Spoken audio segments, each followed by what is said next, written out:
Alright, so let's start with this unit circle here, and in this video I'll be telling you the signs of trigonometric ratios according to the quadrants in which they lies.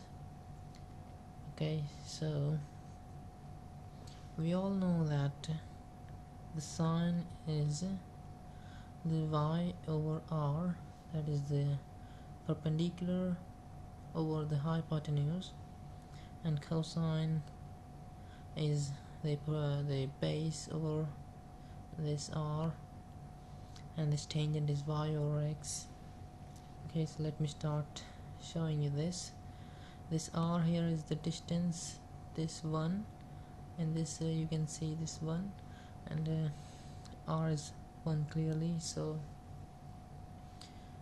okay, so as in the first quadrant you can see the y is changing and x is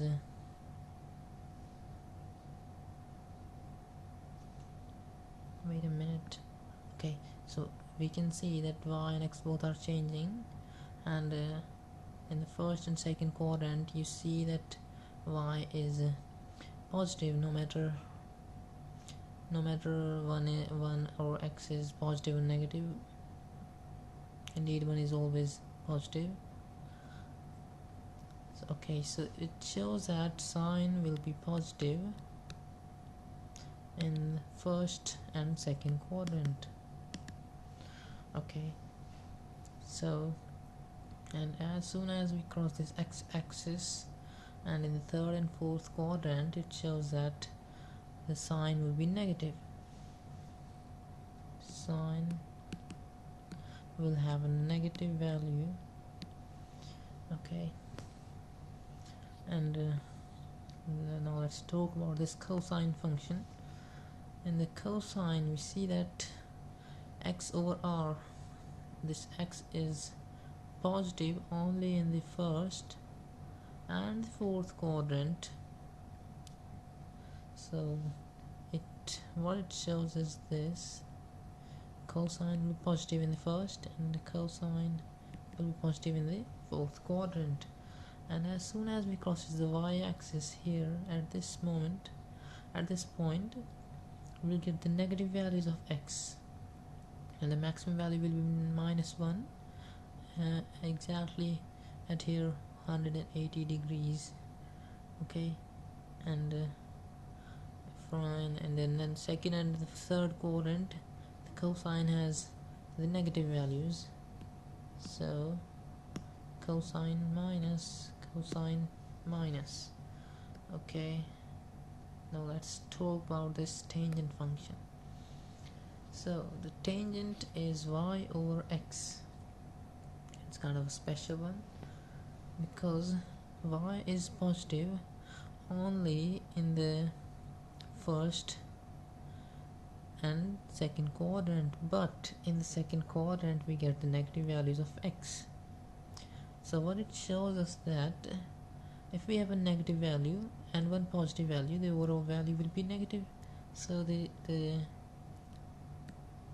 value of tangent in the second quadrant will be negative, and in the first quadrant both of them, y and x, are positive, so we get a positive value in the first quadrant, negative value in the second quadrant, and again in the third quadrant the x is negative, also the y is negative. So if we divide minus y over minus x, we get a positive value.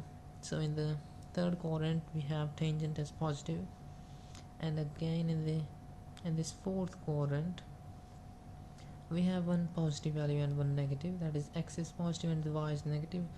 We get an overall negative value. Okay, so let me show you here.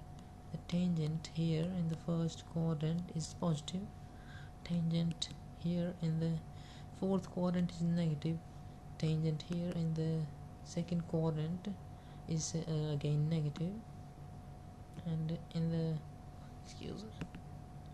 the tangent in the third quadrant is positive. I hope it makes sense.